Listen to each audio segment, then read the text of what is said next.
지금 방금 같이 봉독한 성경 구절 11장 요한복음 11장 35절 예수님께서 우시더라. 이 구절은 성경에서 가장 짧은 구절입니다. 영어로 보면 더 짧습니다. 영어로 제일 짧은 구절이죠, 사실. 그래서 Jesus wept. 두 단어입니다, 두 단어. 정말 짧죠? 왜 주님은 우셨을까요? 사실 생각해보면 좀 이상합니다. 세상의 모든 것, 그리고 과거, 현재, 미래에 대해서 다 아시는데, 그래서 특별히 놀랄 일이 있지 않을 것 같은데, 그리고 모르는 일도 있지 않으실 것이고, 미래에 대해서 특히 심판자로 자신이 이제 모든 사람이 한 일들을 다 하실 것인데, 예수님께서 우셨다라는 것이 선뜻 잘 이해가 가지 않습니다. 모든 것을 그렇게 다 알고 계시고, 모든 것을 다 하실 수 있는데, 슬플 일이 그렇게 없을 것 같은데, 그러면. 그런데 주님은 우셨습니다. 오늘 말씀에서 주님이 우셨던 배경에는 나사로, 그 다음에 마르다, 마리아 이렇게 남매의 이야기가 있습니다. 이들은 베다니 출신입니다. 베다니는 예루살렘이 있으면 예루살렘에서 동쪽에서 북쪽으로 살짝 올라간 부근에 있습니다. 그래서 한 3km 정도 떨어져 있다고 해요. 그러니 1시간도 채 안 걸리죠. 한 40분 어른 걸음으로 40분에서 50분 정도면은 걷는 그러한 아주 가까운 거리입니다. 마리아 마르다는 잘 아시죠? 누가복음 10장에서도 나오고요. 그래서 38절, 42절 요 부분을 보면 마르다는 예수님 일행을 이렇게 받아들입니다. 그때. 그래서 마리아는 예수님 발 앞에서 말씀을 열심히 듣죠. 그렇죠? 그리고 마르다는 섬기는 일이 바빠서 막 열심히 일을 합니다. 그랬더니 막 뿔이 나죠, 좀. 그렇죠? 자기는 열심히 일하는데 동생은 예수님 발 앞에 앉아갖고 말씀만 듣고 있으니. 그래서 불평을 합니다. 나는 이렇게 섬기는 일이 많은데 동생한테 좀 나 좀 돕게 좀 해주십시오. 이렇게 예수님께 얘기합니다. 그러니까 예수님이 말씀하시죠. 내가 많은 일에 염려하고 근심이 있다. 그런데 한 가지가 필요한 것이 있다. 마리아는 그 좋은 부분을 택했고 그것을 빼앗기지 아니하리라. 이렇게 말씀하셨던 그런 구절들이 있습니다. 그죠? 이야기가. 물론 이 이야기는 또 다른 설교 내용이 될 수 있겠죠. 중요한 것은 이들이 예수 그리스도께서는 이 남매를 참으로 사랑하셨습니다. 그렇게 사랑하셨다고 써 있고요. 또 이들은 예수님을 섬기기 원했고 또한 말씀을 참으로 사랑했습니다. 마르다는 또 오늘 요한복음 11장에 나와 있는 내용들을 보시면 강한 믿음의 신앙 고백을 하는 것을 볼 수 있습니다.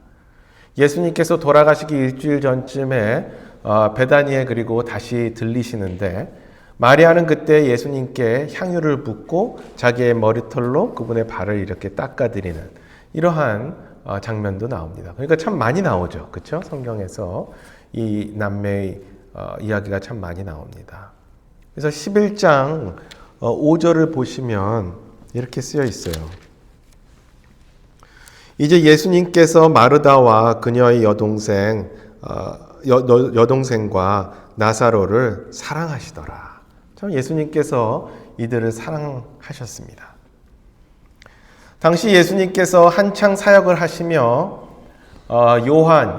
존 더 베프티스트, 침례 요한이 침례를 베풀던 그 근처의 곳에 머물고 계셨을 때였습니다. 요한복음 10장 40절에 보면 그 위에죠. 다시 요르단 건너편 곧 요한이 처음에 침례를 주던 곳으로 가셔서 거기에 거하시니 이렇게 써 있어요. 그래서 예수님이 그 근처에 이렇게 머물고 계셨던 것으로 보입니다. 이 요한이 침례를 주셨던 곳은 베다니에서 대략 한 40km 정도 떨어져 있다고 해요. 그래서 도보로 하면은 한 8, 9시간, 10시간 가까이 걸어야 되는, 반나절은 좋기 걸어야 되는 거리입니다. 그곳에 머물고 계실 때에 마리아 마르다가 예수님께 사람을 보냅니다. 그들의 오라버니 나사로가 병들었기 때문에 아주 죽을 병에 걸린 것 같아서 예수님께 사람을 보냈던 것이죠. 정말 어떻게 보면 촌각이 급했던 것 같습니다. 그래서 나사로가 죽을 병에 걸려서 속된 말로 오늘 내일 진짜 그런 상황이었던 것이죠. 그러나 주님은 그 소식을 듣고 말씀하십니다. 이 병은 죽을 병이 아니라 하나님의 영광을 위한 것이니 하나님의 아들이 그것으로 말미암아 영광을 받으리라 하고 말씀하십니다. 더 답답한 상황은 나사로가 그렇게 병이 들었다는 소식을 듣고 마리아 마르다가 생각할 때는 진짜 총각이 정말 급한데 11장 6절을 보시면 그러므로 그분께서 그가 병들었다는 것을 들으신 뒤에 자신이 계시던 같은 장소에서 이틀을 더 머무시고 이렇게 쓰여 있습니다. 듣자마자 가셔도 하루 반나절 따지고 보면 하루죠. 거의 그렇게 걸릴 시간 거리인데 정말 우리 눈에 보기에는 인간의 눈에는 답답해 보일 지경입니다. 이틀을 더 머무셨다.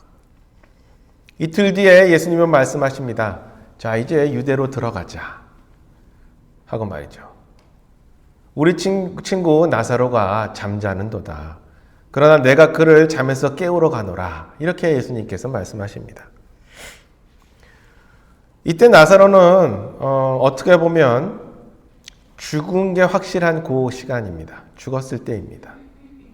완전히 죽은 시간인 것이죠. 제자들은 그런데 예수님의 말씀을 잘 못 알아듣고 주여 그가 잠잔다면 참 좋은 것입니다. 왜냐하면 잠자면은 잠을 잘 자고 나면 몸이 참 좋아질 것입니다. 이렇게 제자들이 이야기합니다. 예수님이 진리를 전혀 알지 못했던 것을 알 수가 있죠. 그래서 예수님께서는 이렇게 얘기하세요. 14절에 보시면 그게 아니고 분명히 그들에게 이르시는데 나사로가 죽었느니라 이렇게 얘기를 하십니다.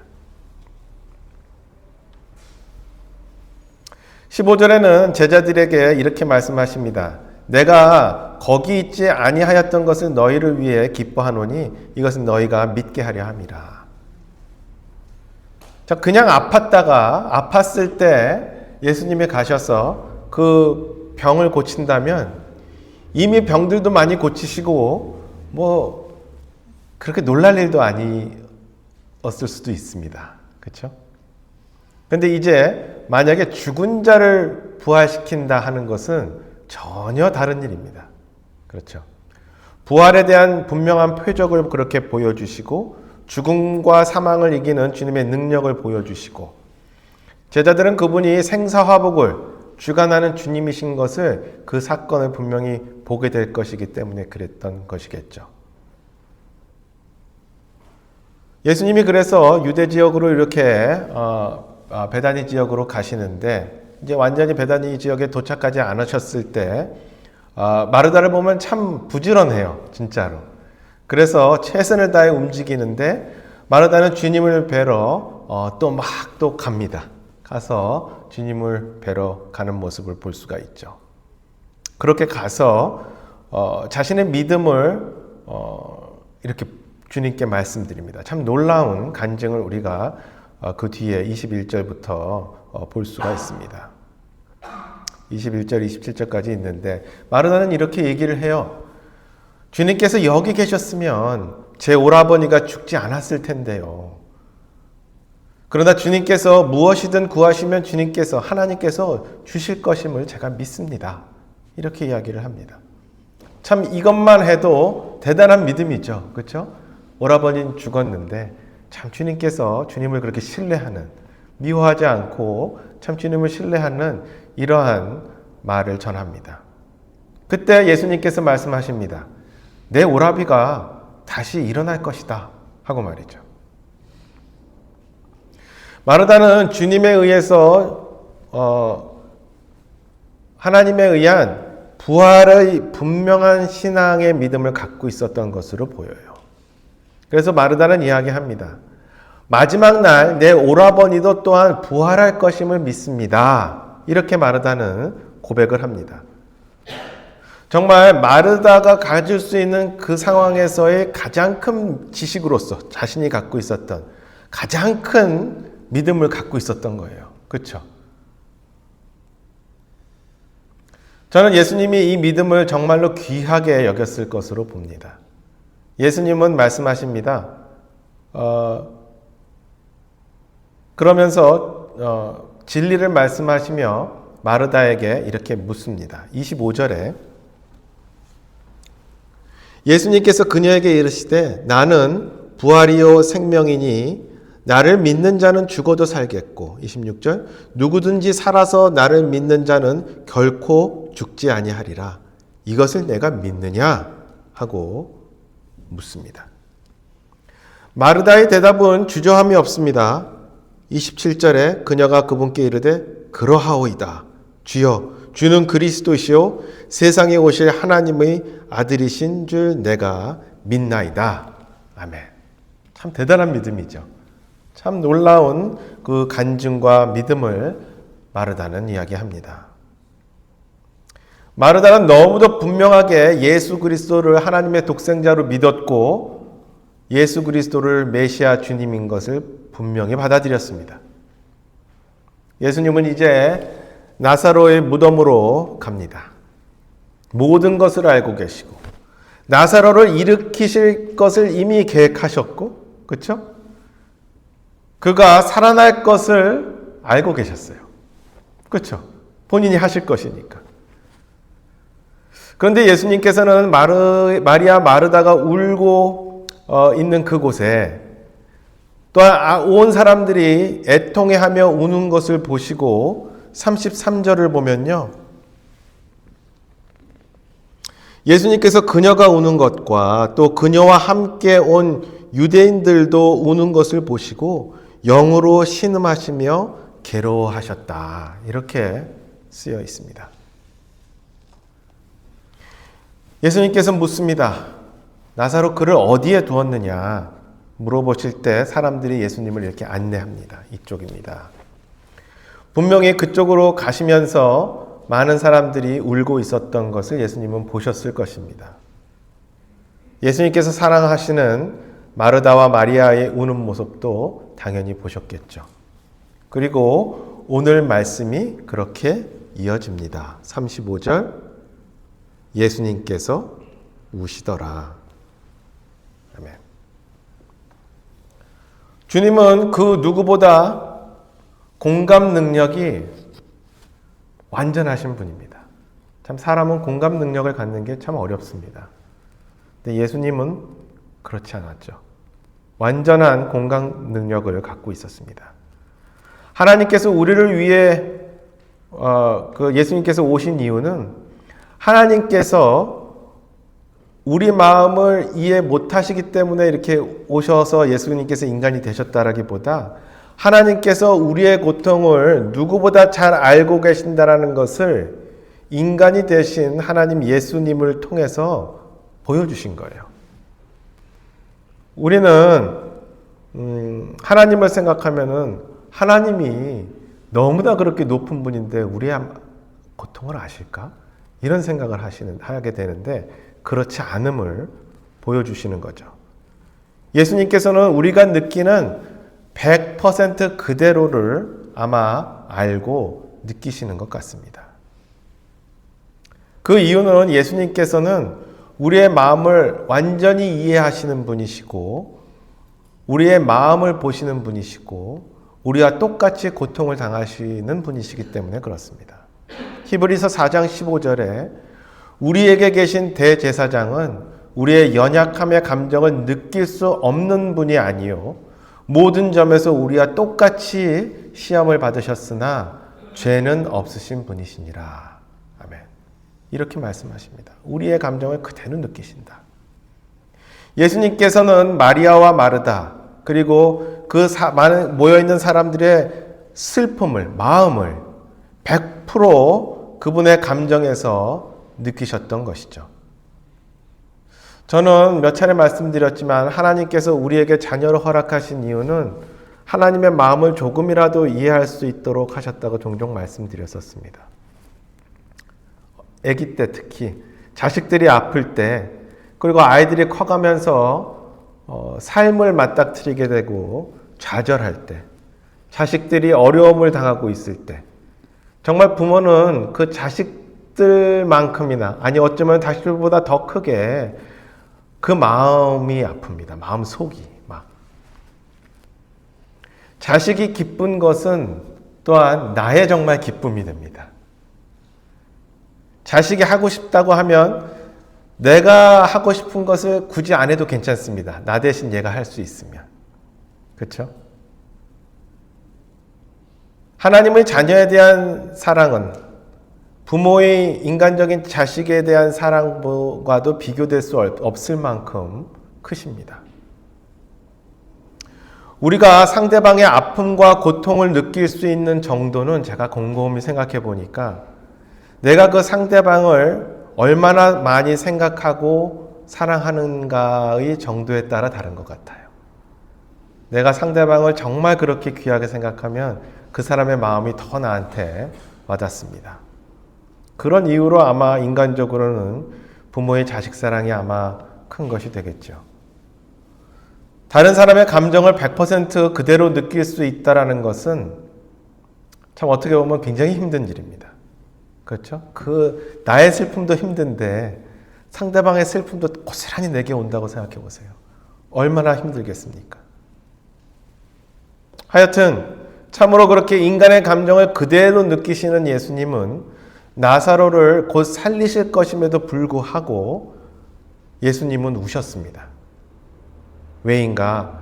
기적을 일으키고 나사로를 살리시겠지만 그곳에 모인 사람들을 포함하여 그 사람들뿐만 아니라 주께서 나중에 다시 오실 때까지 인간의 그 역사를 통해서 겪게 될 인간의 그 슬픔들을 주님께서 느끼셨기 때문이라고 생각이 들었습니다. 말씀을 준비하면서. 그래서 예수님은 우셨습니다. 예수님은 왜 우셨나? 구원받은 그리스도인들에게는 분명한 마르다가 이야기한 것처럼 부활의 소망이 있지만 죽음으로 인한 이별이라는 것이 인간에게는 너무도 슬픈 것 아닙니까? 그 슬픔이 그대로 주님께 와서 주님은 우셨던 것 같습니다. 나사로가 무덤에 있는 것을 보기에 앞서 주님은 분명히 그를 살리실 것이라 말씀하셨습니다. 예수님은 정말 몇 분 있으면 그분을 나사로를 살릴 거예요. 그런데도 주님은 슬프셨습니다. 말씀드렸듯이 우셨던 이유 중 하나는 마리아와 마르다의 감정, 그리고 사람들의 감정이 고스란히 주님께 100% 왔기 때문에 그랬을 것입니다. 예수님께서는 우리의 감정을 몸소 완전히 그렇게 느끼시는 분이기 때문에 그런 것이죠. 마르다의 고백으로 보았을 때 그녀도 부활을 믿었고 소망을 갖고 있었습니다. 그러나 그녀는 슬펐죠. 인간적으로 너무도. 오빠와의 이별이 슬펐습니다. 오빠를 떠나보내는 그 슬픈 마음과 마리아의 그 슬픈 마음, 그것이 그대로 예수님께 100% 전해온 것이죠. 그러기에 슬프셨습니다. 그렇게 예수님은 우리의 고통을, 우리의 슬픔을 고스란히 그렇게 느끼시는 분입니다. 인간의 이별은 너무도 슬픈 일입니다. 특히 죽음이라는 것이 그렇습니다. 죄와 함께 인간과 온 우주에 들어온 죄, 그 죄의 대가로 인한 사망, 이 사망으로 인한 인간들의 고통과 이별, 이것을 예수님은 온 마음으로 느꼈던 것이죠. 또한 더 나아가 마르다의 믿음처럼 우리들에게 분명한 부활의 소망이 있었지만 죄 가운데 태어난 인간이 감내해야 되는 이 땅에서의 삶에서의 온 인류의 인생의 고통이 아마 또한 순간적으로 느껴지지 않으셨을까 생각을 해봤습니다. 어쩌면 인간의 죽음만이 예수님을 힘들게 한 것뿐만 아니라 인간의 모든 삶이, 인생의 고통이 예수님께서는 또한 느끼셨을 것입니다. 저나 여러분이나 모든 사람은 이 세상을 고생하러 태어났습니다. 인생은 울면서 태어나고 그렇게 고통을 알립니다. 인생은 참으로 끊임없이 일을 해야 그나마 밥이라도 겨우 먹을 수 있도록 참 세상은 그렇게 돌아갑니다. 질병, 직장, 건강, 사고, 갈등, 싸움, 이별, 죽음, 반목, 배반, 가난, 돈, 실망, 실패. 제가 열거해 보니까 인생에서 고통스러울 단어들이 너무 다 많더라고요. 이렇게 셀 수 없이 많은 문제들로 우리는 힘든 인생을 평생 삽니다. 저는 그 부자 일론 머스크를 봐도 부럽다기보다 저 인생이 얼마나 힘들까 이런 생각을 합니다. 최고 권력을 갖고 있는 트럼프를 봐도 인생이 저 얼마나 힘들까 이런 생각을 합니다. 주님은 아마 이런 저주의 세상에 살고 있는 인간의 모습 자체가 슬프셨을 것입니다. 이것은 한 사람에 대한 것이 아닙니다. 모든 사람, 모든 죄인, 이 세상을 향한 주님의 슬픔이었던 것이죠. 또한 세 번째로 이 모든 아픔과 이 저주와 이것을 빨리 해결할 수 있는 능력과 권위와 힘을 갖고 계신 예수님이었지만 그럼에도 불구하고 더 큰 목적을 위해 기다려야만 하는 그 상황과 자신이 어쩌면 힘드셨을지도 모르겠다. 그런 생각을 그냥 또한 해보게 되었습니다. 인간을 빨리 구해내고 이 저주의 세상에서 빨리 인간들을 험한 세상에서 구해내고 싶지 않으시겠습니까? 예수님은. 그러나 주님의 생각은 우리보다 크고 높습니다. 주님은 더 큰 계획을 갖고 계시죠. 우리가 아는 작은 부분 중 하나는 주님은 더 많은 사람을 구원하시기 위해 오래 참으신다라는 것이죠. 주께서는 자신의 약속에 대해 어떤 사람들이 이행이 더디다고 생각하는 것 같이 더디지 아니하시며 오히려 우리를 향해 오래 참으사 아무도 멸망하지 아니하고 모두 회개에 이르기를 원하시느니라. 아멘. 베드로후서 3장 9절입니다. 예수님께서 기다리시는 동안 이렇게 인내하면서 그 인내의 시간 동안 그 사이에 세상에 살게 되면서 겪게 되는 사람들의 고통이 있을 것이고 그리스도인들을 포함해서 말이죠. 그분의 계획과 그분의 실천과 그로 인해 불가피하게 그리스도인들 거듭났음에도 불구하고 인생의 고통과 어려움이 계속해서 그 인생 가운데 있을 것을 보시고 아마 기다리게 되는 그럼에도 불구하고 기다려야만 하는 또한 그 상황이 어쩌면 슬프셨을지도 모릅니다. 리더로서 그렇죠? 더 큰 대의를 위해서 외로움 가운데 아마 그것을 결정하셨어야 됐을 것이죠. 이 결정은 더 많은 사람들을 위해 더 많은 사람을 구원하시기 위해 내리신 결정입니다. 그러나 그것에 의해 또한 고통받을 사람들이 안쓰러웠을 것이죠. 주님은 자신이 맞이하게 될 죽음의 고통에 괴로워하셨다기보다 주님은 나사로의 가족들의 슬픔과 고통, 그들 주위에 모인 사람들의 인생의 슬픔과 고통, 더 나아가 인류 모두의 인간의 슬픔과 고통을 온 몸으로 받고 계시지 않았을까 생각을 해봅니다. 그리고 예수님은 우셨습니다. 부활이 있고 소망이 있고 분명히 지켜질 약속이 있지만 우리를 아시기에 우리의 그 연약한 우리의 내면을 아시고 우리의 슬픔과 고통을 아시기에 그것을 느끼시며 오셨습니다. 저는 육체 안에 오신 예수님께서 죄된 세상에 살고 있는 우리 인류에게 그러나 가장 필요한 것이 무엇인가 생각을 분명히 하셨을 것이라 생각을 합니다. 예수님은 다 그것을 느끼셨으니까요. 무엇이 이들에겐 가장 필요한 것인가?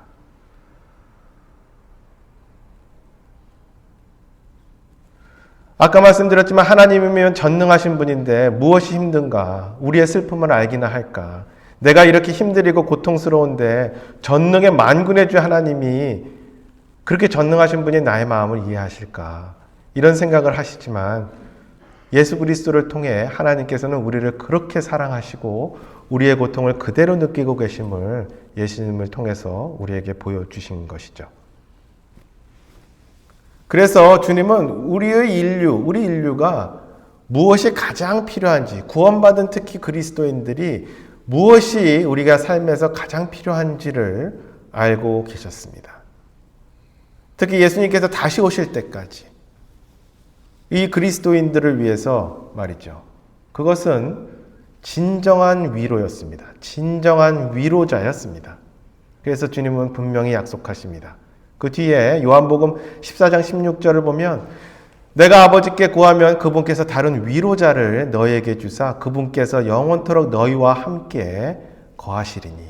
26절 위로자 곧 아버지께서 내 이름으로 보내실 성령님 그분께서 너희에게 모든 것을 가르치시고 내가 너희에게 무엇을 말하였든지 너희가 모든 것을 기억하게 하시리라.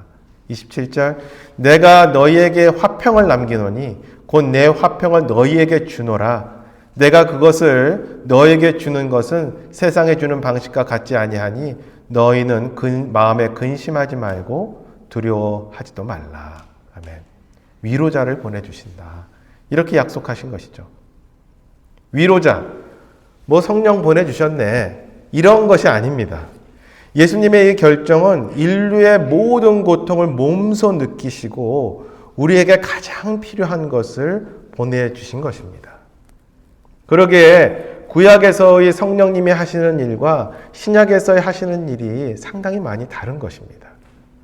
이제 예수님 이후 구원받은 그리스도인들에게 성령님을 보증으로 주시고 그분은 우리 안에 거하십니다. 구원받은 이들 안에. 이분이 진정 우리의 위로자가 되시고 이분이 우리의 마음의 근심과 두려움을 함께 하시고 위로를 주실 수 있다라는, 그래서 예수님께서 주신 이 위로자를 통해 우리가 고통과 어려움을 감내하며 이겨낼 수 있음을 주님께서는 말씀하시는 것이죠.